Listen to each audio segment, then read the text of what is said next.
Welcome to the World I Want Collaboratory. I'm George Caponelli, and along with my wife and partner, Sedina, and Nathan Crane, I'll be one of your guides for what we sincerely hope will be a life-changing experience for all of us. We call this the Collaboratory. The term was coined in 1989 by William Wolfe, a medical researcher, to describe a center without walls that maximizes the opportunity for participation and the sharing of information. And we think this is exactly what the world needs right now.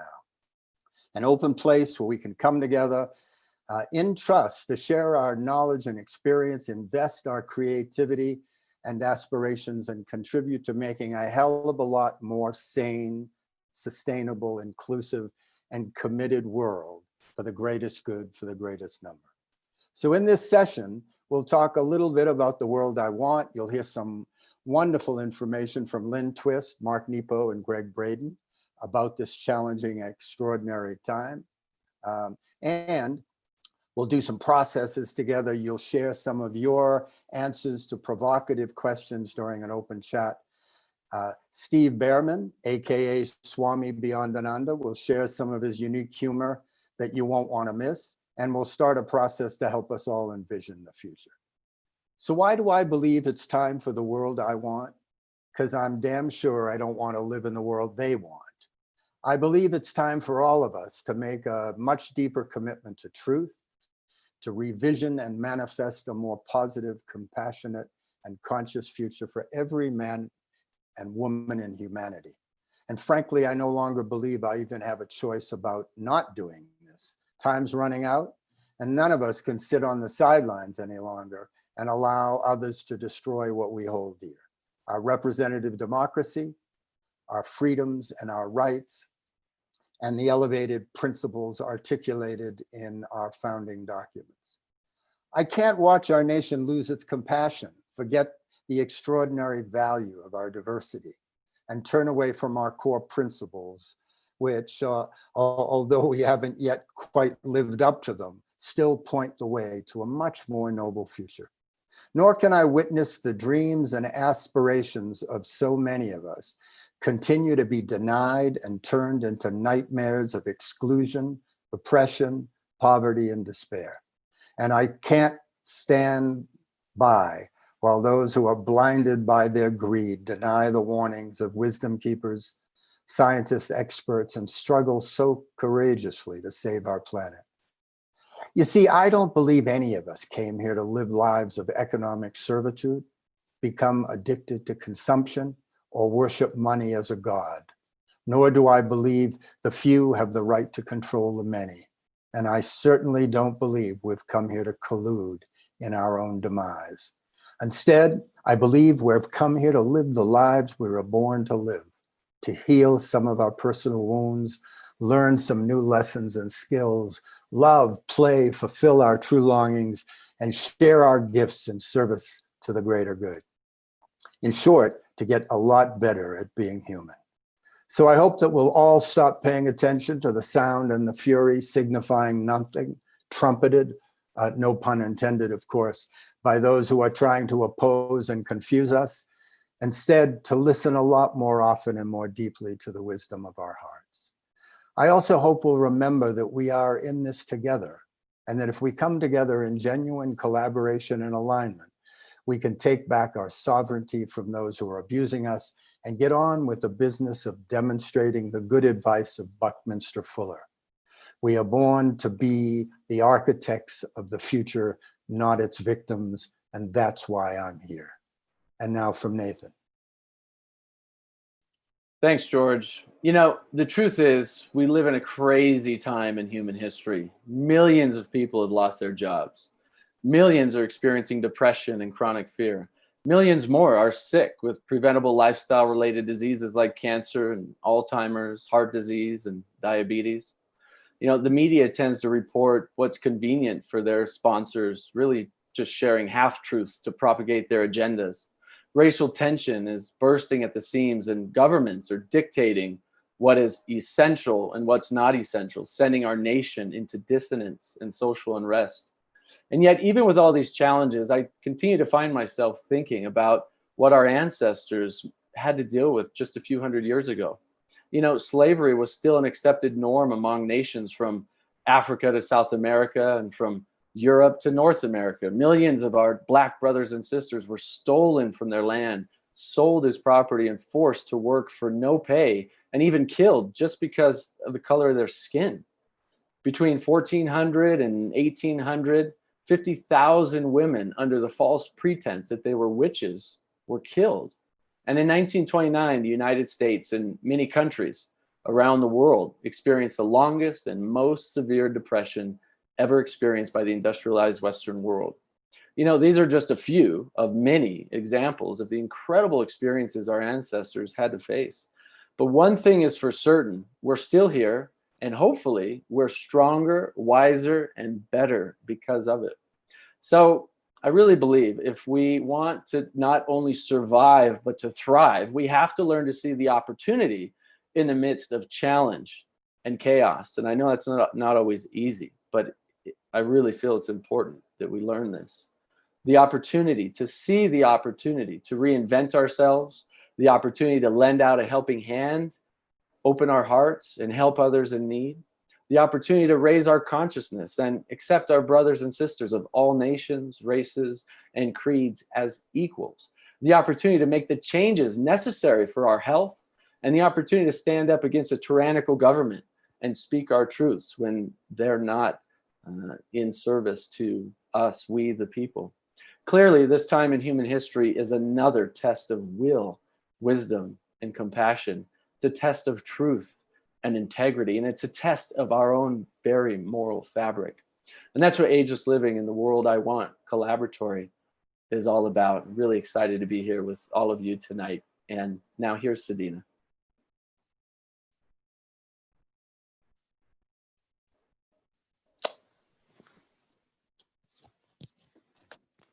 Need to unmute, Sadina. Sorry, I'll say that again. I'm just grateful to be here with all of you, and thank you so much for coming and being a part of this tonight. And I'm here because I believe we've been given a mandate. Unmute.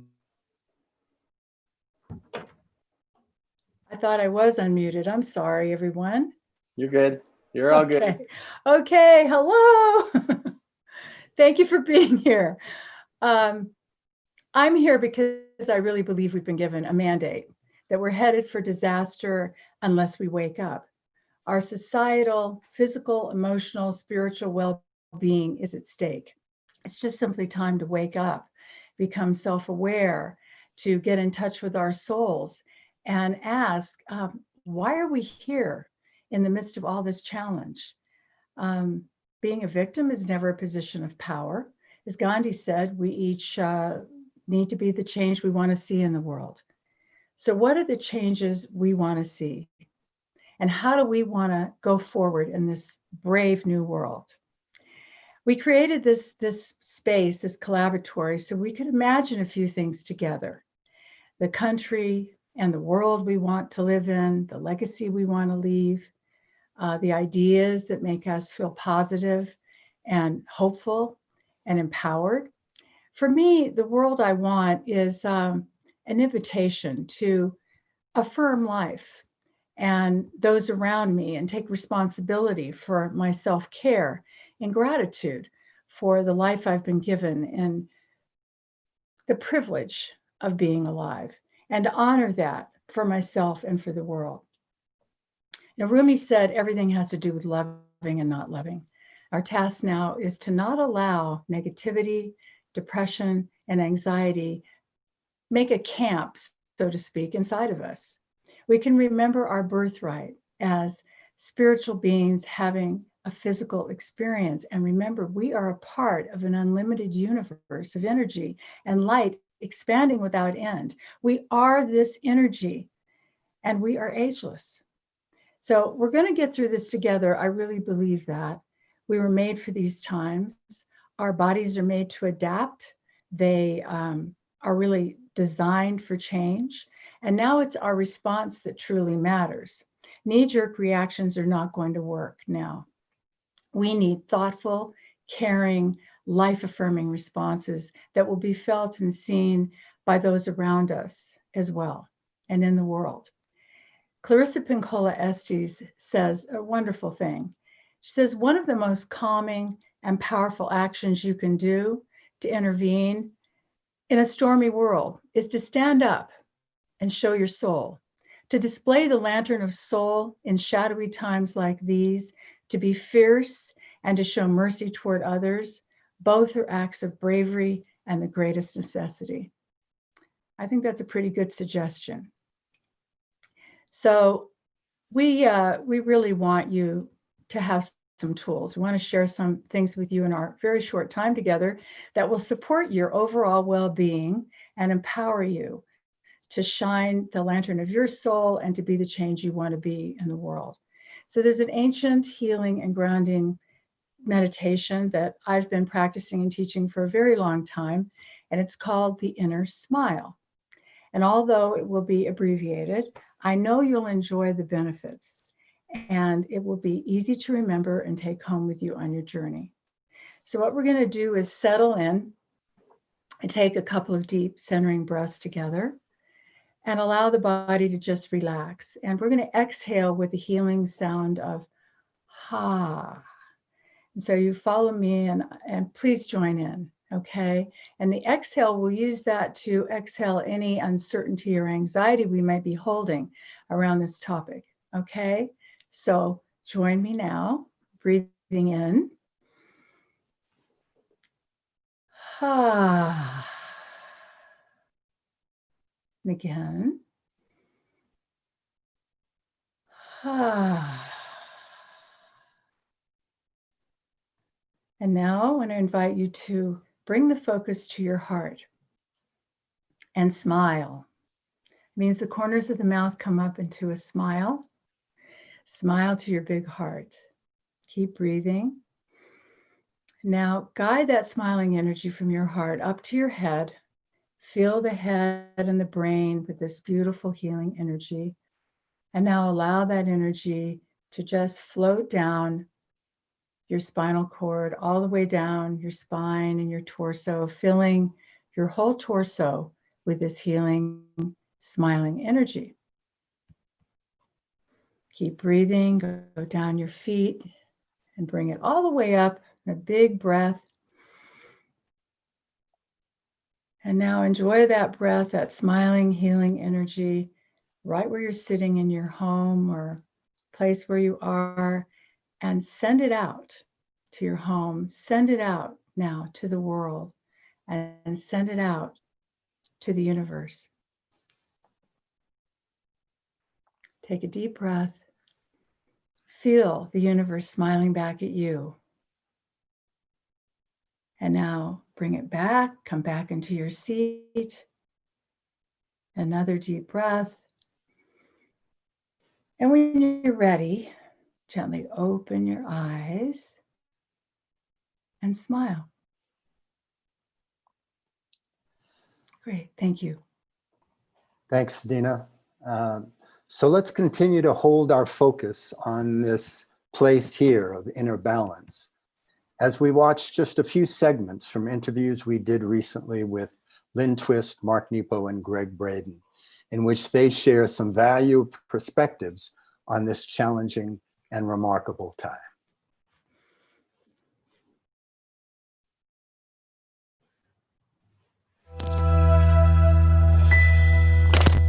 I'll just begin by saying the wisdom coming from the indigenous people at this time of this pandemic is truly profound and awesome. We all know this is a disruption, a very intense disruption. Many people would say totally unexpected and it's clearly unprecedented. And it's shown us what we're capable of as a human community. I mean, you know, we have not responded to anything ever the way the world is responding to this. Even World War II, if you look back, there is no living person on earth who is not impacted by this and who is not feeling that we're one biology. We're one biology with each other, with all animals, with all plants, and with the earth herself. And I say that because one of the great healers and ceremonial leaders that we work with has said that this, in some primordial part of our own selves, those of us who are conscious, and maybe those of us who are not conscious, have been waiting for something or someone powerful and sacred enough to stop us, to interrupt the massive destruction of the ecosystem, the massive destruction of all the sources of life. And as a human family, we've wanted to do that. We've been concerned about it. I myself have been working in the environmental movement for huge numbers of years. It's almost the 50th anniversary as we record this of Earth Day. That's 5 decades of people working on changing the trajectory of the human family. And now in just, as you say, 30 days, 4 weeks, 5 weeks, everything has been stopped. I mean, really stopped. And as a result, if you look at it from an environmental lens, people in China who've never seen the stars in their whole lifetime, have clear skies above their head. In New York, I've been told that the pollution is down 50 to 60% because there's no industrial activity, no cars, no taxis, nobody outside, except walking in nature, walking in Central Park, looking for green, looking for a place where they can breathe with nature instead of exploit nature. So the shamans that we've been privileged to work with, another one whose name is Minari, has said this beautiful thing. He says that the virus is an announcement. It's an announcement of a great and profound cleanse, a letting go, a cleansing, a dropping of habits and practices and ways of being that we all knew in our heart of hearts was off course, both in our society and civilization, but in our own lives. Really overconsumptive habits that have gotten so out of control, going way beyond what we need, and accumulating and acquiring and exploiting. As you know from my work, many years ago, over 30 years ago, in my 30s, I almost died from a rare form of lymphoma. I'm now 69, and I've been amazed that emotionally, a lot of, I feel, what we're going through collectively echoes a lot of what I went through individually. And the first thing that really strikes my heart is that I remember, being diagnosed back then, and I went to a doctor's office kind of like in disbelief and stunned that something was up. And when I was diagnosed and when I left that office, the door that I had entered through was gone. There was no way to return to the life that was a half hour earlier. And I feel this has happened to us as a human tribe. The life of that was 3-4 months ago is gone. And understandably, we're all having trouble accepting that, dealing with it, feeling it, and what I see around us in our society, I see whole pockets of our society stuck in different stages of Elizabeth Kubler-Ross's stages of grief, which are denial and anger and bartering and depression and finally acceptance. And she speaks that they're not sequential. You may not feel all of them. You may feel several more than one time. And you can see that, we have, just look at this past weekend, we have huge pockets of our society that are just swimming in denial. And other parts that are in anger, protesting what? Gravity, biology, it's wow. And so, I feel like, as has happens for all of us, great love and great suffering always drop us into the depth of life. And we have been dropped into the depth of life. And I know for me that, cancer is nothing magical about cancer. It's a disease just like the coronavirus. But what is opened in us is always more important than what opens us. And we're having this conversation in the middle of a global pandemic, a national emergency, a statewide lockdown here for New Mexico and some of our neighbors. Colorado, I know, is undergoing the same thing. We've never seen anything like this. And a lot of our community, George, what we're finding, a lot of our community is so unplugged from mainstream that this caught them by surprise. Unplugged, I think, perhaps for good reason. A lot of people, our friends, our community, don't even have televisions any longer. And if they do, they stop watching mainstream news because they couldn't trust it. And I totally get that. I'm totally on board with that.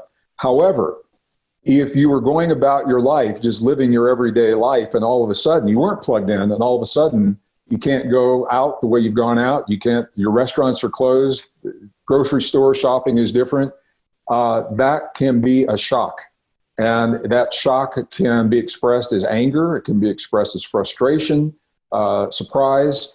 So in answer to your question, George, I'm going to begin by saying we are living in this extraordinary time. And what I want to say to anyone viewing right now is that you are made precisely for this time. Your body is made precisely, and your body knows exactly what to do for these kinds of experiences. We are literally wired not just to survive, but to thrive and transcend, to adapt to these experiences. Our bodies are so intelligent, and our job is to step aside and allow our bodies to do what they were actually designed to do, and that's part of what the New Human Story is all about.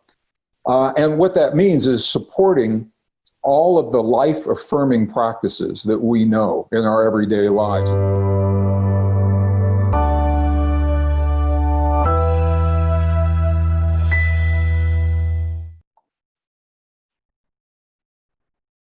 So those were some really wonderful excerpts from some interviews that you'll be able to find later on our blog at Ageless Living Series.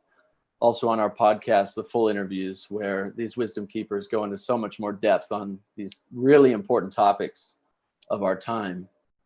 One of the things that George and Sadina both said as we opened up this webinar was, as part of the world I want, we want to give you some tools, some resources, some practices to help guide you into your own inner wisdom, to find not only what maybe have some clarity around what's going on in your life and around the world, but also how can you utilize your own inner wisdom, your own intuition, your own inner guidance to come up with the solutions for your life. And that's what the world I want is about. And so what I'm going to share with you here in just a moment is a very simple but powerful practice that I'll invite you to do with me. It'll take us a few minutes.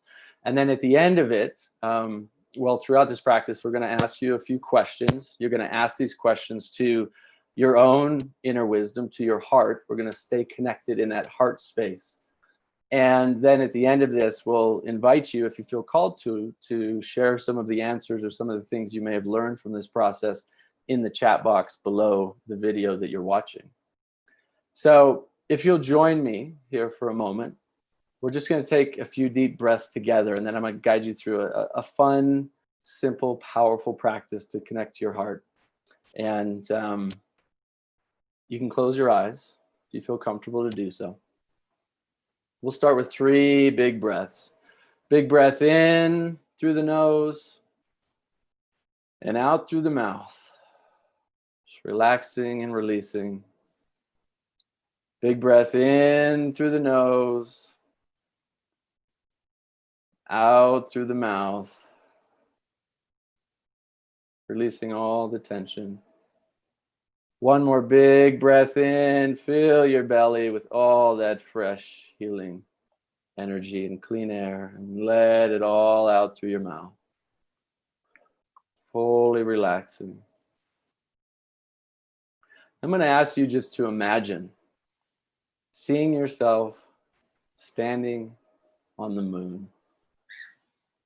You're standing on the moon, beautiful, safe, glowing moon, feeling light, calm, at peace. And looking down at the earth beneath you, staring down at the earth beneath you, glowing, beautiful earth, knowing that you're also standing on that earth beneath you. And we're going to dive off this moon here in just a moment. We're going to enter our own bodies on the earth and enter right into our heart. It's a beautiful practice I learned from a spiritual mentor of mine over a decade ago, and it's really wonderful. I'm happy to share it with you. So in 3, 2, 1, step off the moon, diving gently downward towards the earth, gliding down towards the earth. You're going down, down, down towards the earth. You're getting closer and closer. You see the earth getting closer to you. You see yourself standing on the earth. And you're going to enter through the top of your head and land right in your heart. 3, 2, 1. Land right inside your heart. And in your heart, you feel safe. You connect to your own inner wisdom. The heart has so much wisdom to share with us. It has all the answers we need for all the questions, the challenges we may have in life. Just feel floating there in your heart. You can even put your hands on top of your heart. Really picture yourself calm and comfortable and relaxed in your heart. We're going to ask the first question. First question to ask yourself, to ask your heart.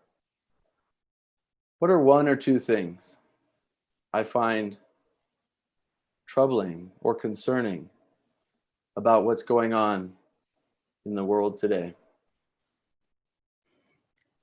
What are 1 or 2 things I find troubling or concerning about what's going on in the world today? Allow the answer just to bubble up all on its own.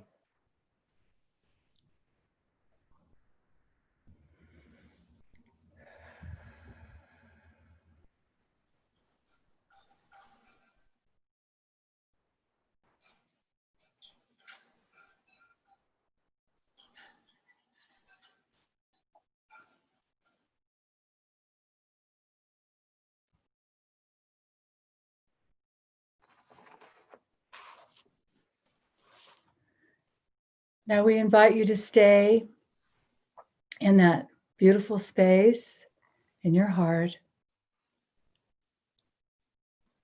Clarissa Pinkola Estes tells us that questions are the central key to transformation.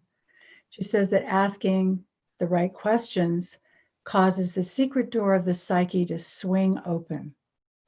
So let's allow that secret door of wisdom to swing open with one more question. Here's the question. Why do I think these dramatic changes are happening in the world? And how do they affect my life? Why do I think these dramatic changes are happening in the world right now? And how do they affect my life? Take some deep breaths and allow whatever comes to just float up to the surface and that secret door to open with your answer. Nothing's right and nothing's wrong. It's all good.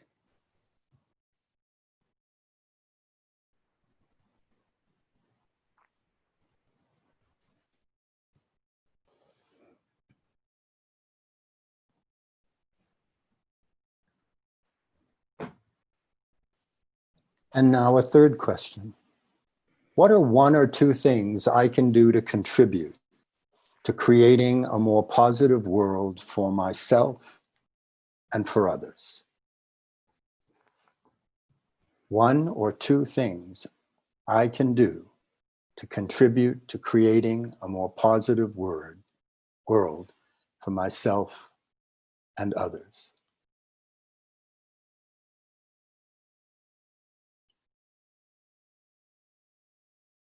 So take just a moment and make a couple of notes, if you're so inclined, on your answers to one or to all three of these questions.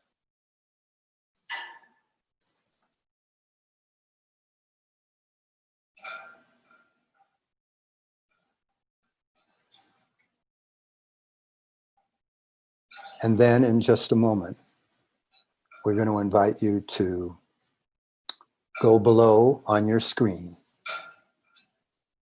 and jot down something that you have noticed or discovered in any one of those areas. And then we're going to open up a chat that will allow us to share with one another for a little bit.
So go below on your screen if you haven't already, and use the chat box. And we'll look for some of your answers. This is from Paul, who says, "What disturbs me most about this time is the intentional distortion of truth that makes it hard for me to know what to believe." Paul, that's certainly true for many of us today. We've passed into a new normal in which people feel even more able to distort truth, to communicate things that shape their stories, but don't necessarily allow us to know what to do in the world.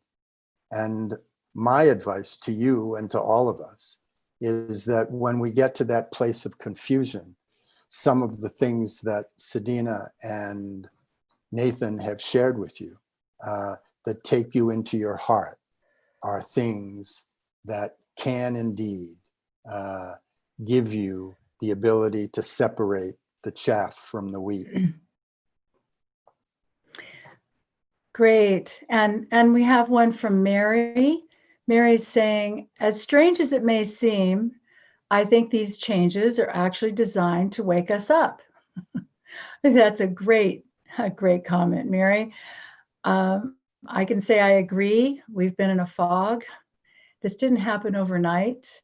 We find ourselves in the midst of this collective problem that has been rooted in the mind for millennia, actually, disconnecting us from love and truth in our hearts. So it's time now, I believe, that this really is an opportunity. A crisis, they say, is a terrible thing to waste. This is an opportunity to upgrade our minds and envision the world we want and open to the love and truth in our hearts. Thank you for that. Yeah, thank you so much for that. We have a comment from Benjamin, and Benjamin says, "This is the great awakening, and the energy of this allows me to be more of who I am, the authentic me." You know, I've done an interview with grandmother Flor de Mayo, one of the 12 indigenous grandmothers, who is a dear friend and colleague of ours. And one of the things that she talks about is exactly that this is an opportunity to awaken, to recognize the way we've been living on the planet, maybe hurting the planet consciously or unconsciously, the way we've been treating each other consciously or unconsciously. And it's a huge wake-up call. There are many wisdom keepers that I've heard from recently who are all sounding this same message that you have tapped into, Benjamin, that this is an opportunity to awaken. And I say opportunity because it doesn't mean we will awaken. We have to choose that. We have to take the steps. We have to do the meditations. We have to do the practices. We have to practice the compassion and love. We have to tune into our heart. We have to connect in community just like we're doing here. As long as we're taking those steps and those actions, I really totally believe and agree with exactly what you said, Benjamin, that this is an opportunity to awaken ourselves and others to a higher level of living, of health, of sustainability, and of happiness. Yeah. Thank you for sharing. George, you have some other ones? Yeah, there's a contribution from Charles. He talks about anger. He talks about the fact that it's really difficult sometimes to stay out of the trap of anger. And the only thing I can say, Charles, is that I can't imagine a human being who's alive today who doesn't sometimes get caught in anger when you look out at the world and you see much that you love disappearing. At the same time, I think there's a difference between righteous anger, which motivates us to do something constructive, and a kind of negative anger that has us projecting all kinds of stuff out on other people. The fact of the matter is, whether we like it or not, they're occupying the planet at the same time we are. And rather than getting caught up in their stuff, I think if we use the energy that comes up, sometimes even as anger, and turn it into something really constructive, a positive physical next step to bring about change, it becomes ennobling and empowering, and ultimately it doesn't injure us. We'll take just one or two more comments in this time. Go ahead. Nathan, are you ready with one? Yeah, Elizabeth says, I think injustice and imprisonment are most disturbing to me now. I see it as a potential opportunity to free ourselves from prisons of fears, old belief systems, etc. So true. It's not only a reality that injustice and imprisonment so many millions of people are facing today, but the metaphor of that in our own lives, what fear does to us, how it imprisons us, how it prevents us from taking a good quality action and thinking clearly. That's why the inner smile practice that Sedina opened up with, I do a similar practice like that multiple times a day, every day. And the reason I do it is because it calms my central nervous system, connects me to my heart, and then helps me think clearly, even in the midst of chaos and challenge. It helps me to think and to act a little bit more clearly. And I think that's many of you tuning in may have similar practices, but certainly the opportunity is to remember to do these things throughout the day so that we can free ourselves from this imprisonment of fear and anxiety and chronic stress and disease that so many are facing. But thank you for sharing that. Sedina, will you take us on to the next sure. piece? The questions are so good. Thank you all so much for sharing. This was just a really brief example. We want you to know of a more in-depth open frames that we're going to have in future sessions. In fact, I can't wait for the next. We're going to have a Zoom where there'll be interaction. We'll have breakout groups. So let's just spend a couple of minutes talking about the world I want, what it's all about for us, and hopefully for you. If you agree with us, it's time to reimagine and contribute to manifesting a much more sane and positive future. One of the big questions we need to ask, if that's the truth, is how do we get from this mess to the world we want? So to help us answer this, we're suggesting a path that we think that we can offer all of us the opportunity to take full advantage of this precious opening that's occurred, come at a great cost, human suffering and tremendous loss of life, and very significant economic distress, and it's brought humanity basically to a complete halt. I believe this might be the first time in history. So let's not squander this historic opportunity. Instead, let's use this time to reflect on the lives we've been living, identify some of the things we've been doing and beliefs we might have been holding that could have been obstructing us in some way and possibly limiting us, and some that have been serving us. Let's better prepare for and shape this new story that we can create on the other side of this stage of the COVID-19 crises. A new story will certainly challenge us, right? But it will also offer us remarkable opportunities to rewrite the script of our lives and the script of our time. And it's really up to us. The future is truly in our hands right now. Anais Nin described this turning point, which I really see it as, when she said, this is so great, and the day came when the risk to remain tight in the bud was more painful than the risk to bloom. So let's bloom together. And there's other alternate paths that we have to share as well. You know, thank you for that, Sedina. Beyond the work that we're going to do together in these initial collaboratories like this one and the future ones, you'll also have the opportunity to choose to participate in a number of ways that really just fit your individual needs and goals. You can decide to benefit primarily from the support and encouragement we currently offer as part of our emails and videos, the new podcast we're launching, as well as our blog. And for those interested in going deeper, we're going to offer an annual subscription program with monthly dialogues and coaching sessions, the opportunity to share what you know with us and with the growing community, to support others and continue to build great new communities along the way. And you also have access to a valuable video and audio library of programs and interviews featuring over 60 of the leading authors and experts of our time. You know, when we talk about the World I Want Collaboratory, there are two sayings that come to mind. The first, if you don't know where you're going, you're likely to end up there. And the second is that if you always do what you've always done, you'll always get what you've always gotten. These statements are two reasons I think the world's in so much trouble. For so long, so many of us, as well as our two-party political system, we've gotten trapped in trying to win instead of creating clear, inspiring visions that support the well-being of humanity and of the planet that's so precious. And this, of course, leads directly to the fact that generation after generation, we've been doing the same old tired things, things that only partially work for some of us, or that once worked but no longer are relevant or effective. So we believe in that it's time, in fact, that it's way past time, to start living the lives we were born to live. Lives that have been described in so many of the world's great books of wisdom and that were articulated so eloquently in our founding documents.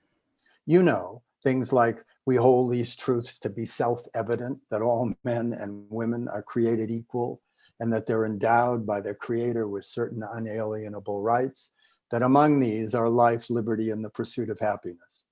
So from our point of view, the future of our world depends on we the people, demonstrating the truth of Bucky Fuller's words, but also the wisdom of Peter Drucker, who reminded us that if we want to know the future, invent it.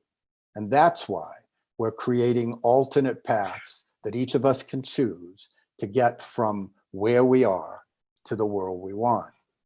And when we start speaking about the future, this seems like a really good time to invite Steve Behrman to share a little of his unique perspectives with us.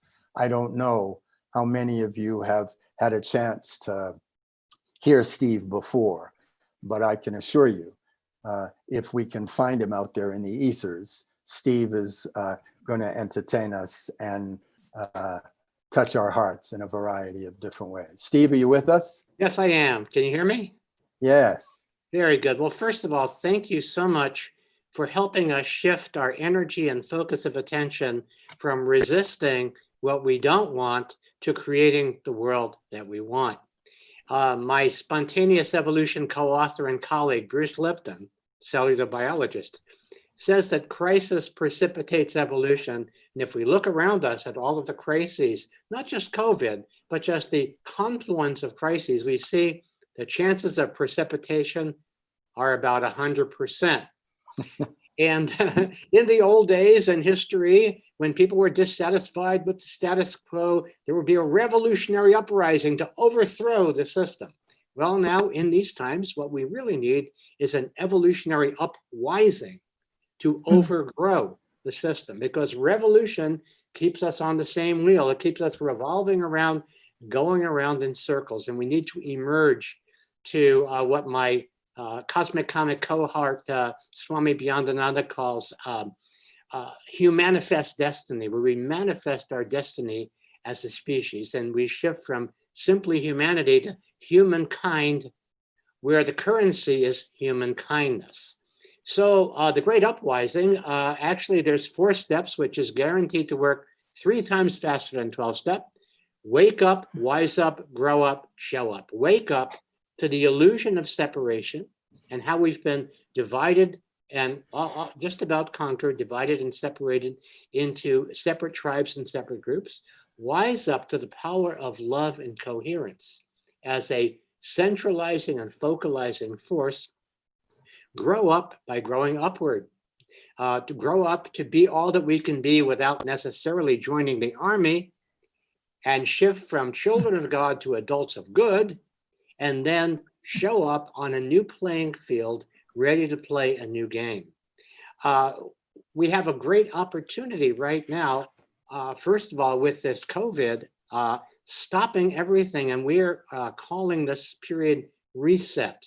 Reset. We have Mercury retrograde now, another great opportunity to reset our course to what it is that we really want. And it's time for us to turn our energy away from what we are being told by the media, whether it's mainstream or alternative, it's external to us, and start to focus inside to find the truths that really exist within us. Swami says, beliefs lie in your head, truth lives in your heart. So we really want to get to that. And I really like that biblical quote, where there's no vision, the people perish. And I think we're now at the point where we've suffered from lack of vision or toxic visions that we seem to be living right now. So Swami says, if you don't like the current programming, turn off your TV and tell a vision instead. So that's why I tell a healing vision to you, you tell a healing vision to me. And this is how we create the world that we want, first by envisioning it. So I'll begin by telling a vision. Years ago, after the 9/11 attacks, there was this whole focus, this fear-based focus on homeland security. And I realized what we really need is heartland security, because our true security is in the land of the heart, right? It's that coherent space, the sacred center that has been missing, that we need to cultivate to find out, rediscover the heart and soul of who we really are. So at the heart of heartland security is the heart. It's the spiritual practice that connects us with the world, connects us with the Great Spirit, and connects us with one another. But the other part of it is land. Land represents an economy that is one with our ecology. Land represents a living in harmony, not harm, with the web of life and the web of love. And as we're coming to see, there's many, many awakening practices where we're healing the soil, we're healing the microbiome, and we're learning to live in harmony with life. Finally, security is really community. Security is community. As we come to realize that we're all cells in this multicellular organism called humanity, we'll see that so much of our behavior until now has been autoimmune dysfunction, with healthy cells battling other healthy cells. So I want to leave you with a metaphor. This is a metaphor that Bruce and I use in spontaneous evolution. It's the metaphor of the transformation of the caterpillar into the butterfly. And we seem to be in this chrysalis phase right now. And in the chrysalis phase, it's greatly chaotic. And there are caterpillar cells that are deconstructing. We can see caterpillar debris, all of the debris from falling and failing institutions that are obsolete and obsolethal, which means not just obsolete, but deadly at this point. And what happens inside the chrysalis is that at some point, these imaginal cells, that's actually called imaginal cells, like imagination, like imagining a new world. These imaginal cells begin to connect with one another. And they begin to, at some point, form this coherent and cohesive organism called the butterfly. And so we are at the point where these imaginal cells, and those people who are tuned into this call, you're essentially imaginal cells, we are linking together and we're discovering what it is that we can, how we can live together to create this greater good, this better world that we know is possible. And again, we've had such a challenge in actually being able to envision heaven on earth, and envision things actually working. And yet that is the practice right now. People say, well, that sounds utopian, but the cells in our body wouldn't call it utopia, they would call it health. So I want to thank all of you for being on this call. George and Sadina and Nathan, I want to thank you for convening this program that is really going to help us not just envision, but live into the world that we want. Thank you. Thank you so much, Steve. I just love having you here. And thank you for lighting up things for us, for your enlightenment. And it was absolutely perfect what you said, because the envisioning that you're talking about is literally setting the stage for our personal action and creating the world we want, which we're going to do right now, creating an ideal scene. Since the world is really what we are dreaming into being in each new moment anyway, it's time to dream a new world. Do you agree? So a world with greater sanity, sustainability, a world with greater sufficiency and love and joy and compassion and equality. So there's a Chinese expression that says, where the mind goes, the chi or the energy follows. So let's now focus the power, our tremendous power of our minds, on a new dream and the new beginning for ourselves and our planet, and just know that the energy will follow. So we'll begin by centering ourselves again. So you might want to place your feet on the floor and just take a couple of deep breaths. You can close your eyes if you like, if that's comfortable. And we're going to take a couple of deep breaths together and just let go again, any anxiety that you might be holding, any uncertainty about what's going on. Let's just let it go for right now. And take a deep breath and focus on your heart. We're going into the heart a lot right now. Okay. And feel that energy of the heart move up to the middle screen, right in between your eyebrows, right at the third eye point. There's a middle screen, maybe a couple feet in front of you. Wherever it shows up for you is perfect. And see yourself now. See yourself in this vision, this middle screen, playing your ideal scene. You're in a beautiful place. You're exactly where you want to be. You look fantastic.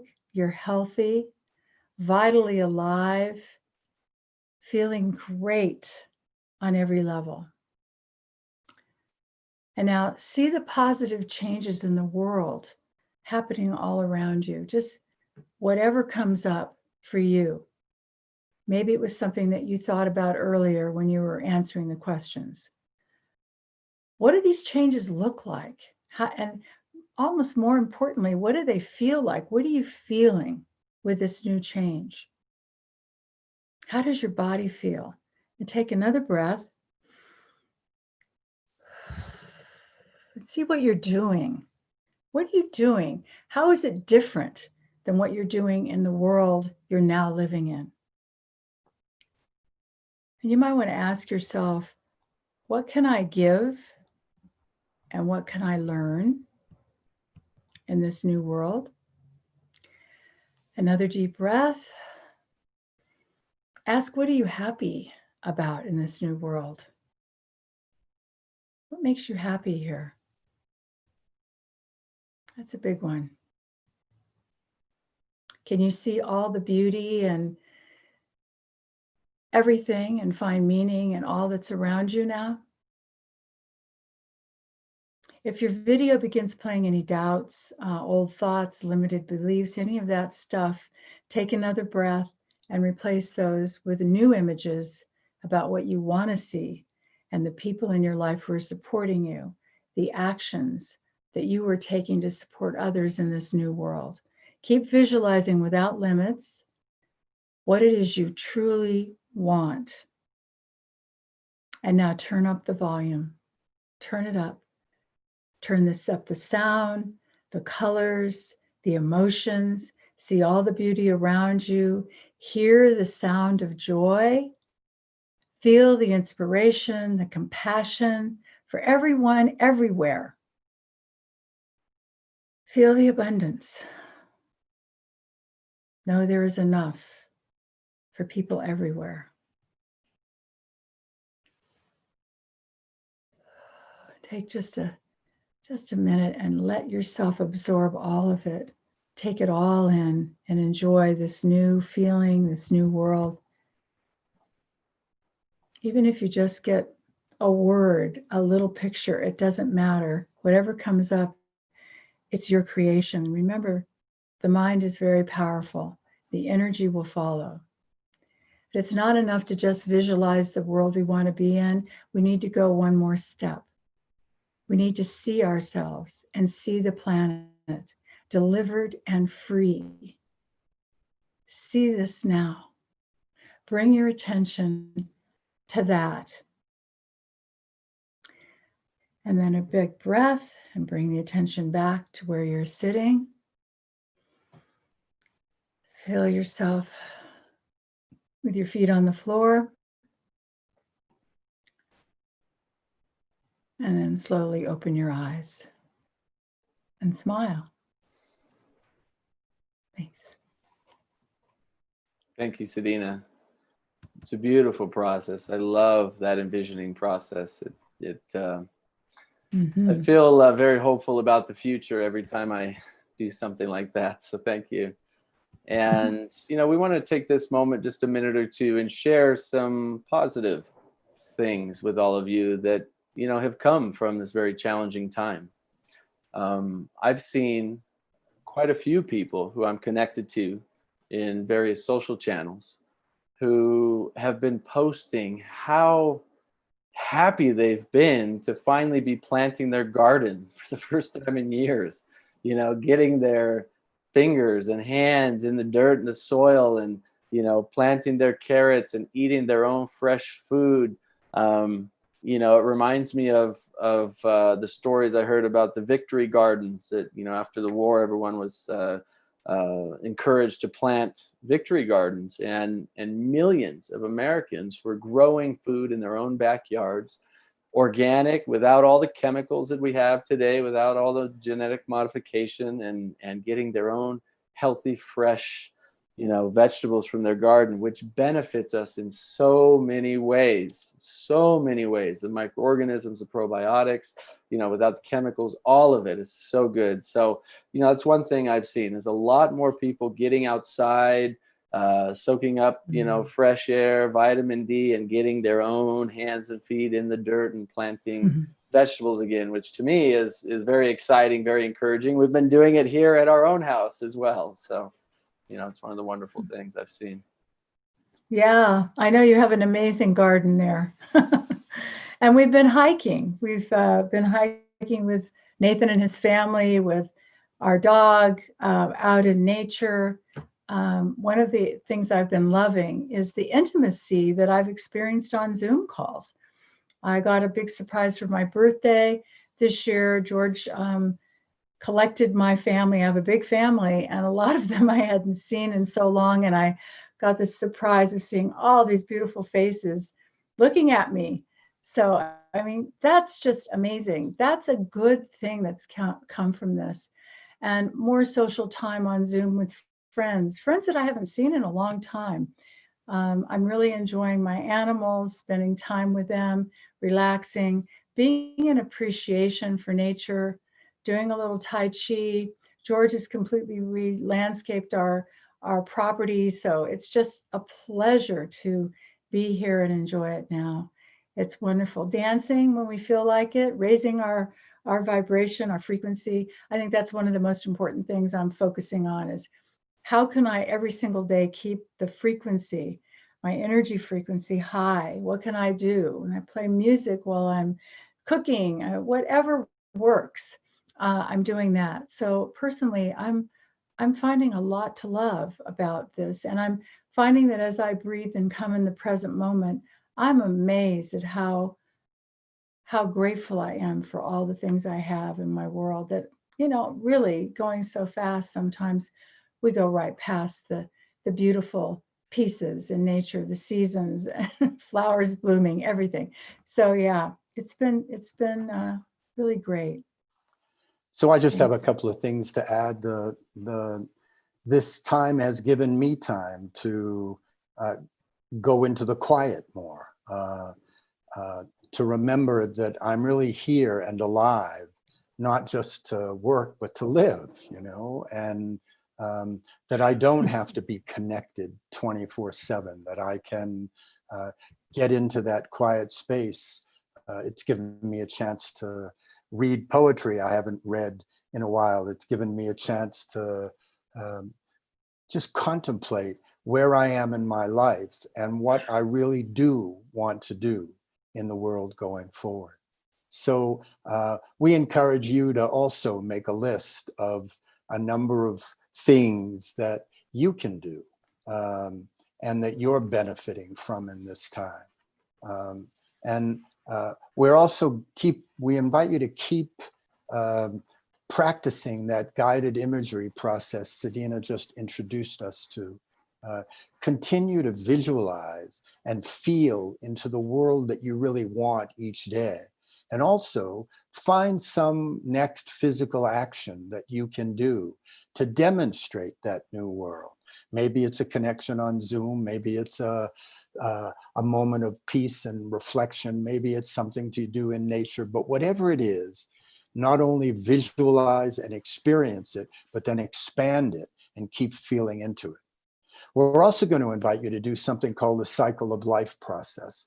We're going to send it to you. It's an exercise in a follow-up email. It's a really simple process, but it can help you evaluate how you're doing in 8 essential areas of your life, and then identify some things you may want to pay more attention to.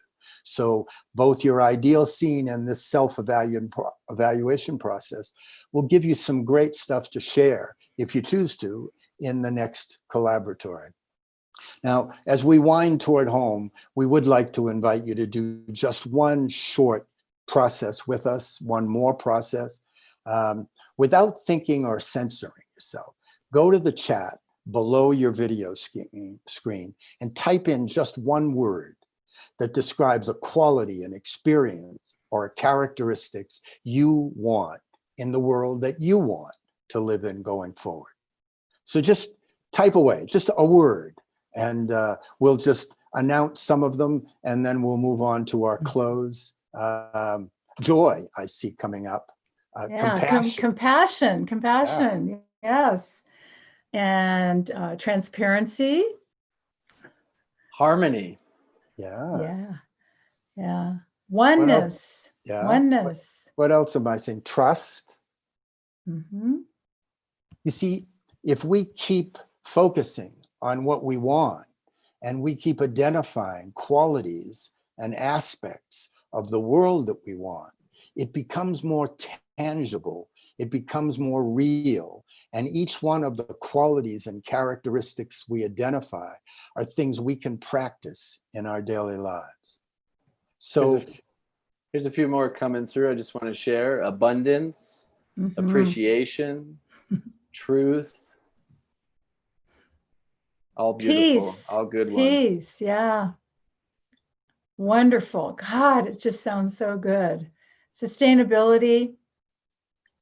there's going to be a moment, we may not be able to see it or feel it necessarily yet, but there's going to be a moment when this malevolence that's been hanging around is swept off the board, and we can begin to step out into the world with freedom and openness and care and love and tenderness and all of the things that our hearts long for. So this is just another exercise for you to do on top of the visualizing, the ideal scene and doing the cycle of life process. So, Nathan? Yeah, thank you, George, and thank you all for sending these beautiful words and your contribution to the chat. As we kind of close out here, I just want to say, that certainly sounds like the world that I want to live in, one of compassion and harmony and trust and beauty and abundance. I think all those qualities are things that, we're striving towards. And so it's beautiful that we're, connected to that same vision, that same energy. And I know we can manifest it together. And so if some of the things that we and our friends and collaborators have shared with you in this session call to you and resonate the truth that you carry in your heart, we hope you'll join us in the next World I Want Collaboratory. Just check your email. We'll send follow-up emails with all the details. Yeah, so please do join us for this next session. We'll cover a lot more essential ground. We'll share excerpts from world-renowned geneticist and environmental champion David Suzuki.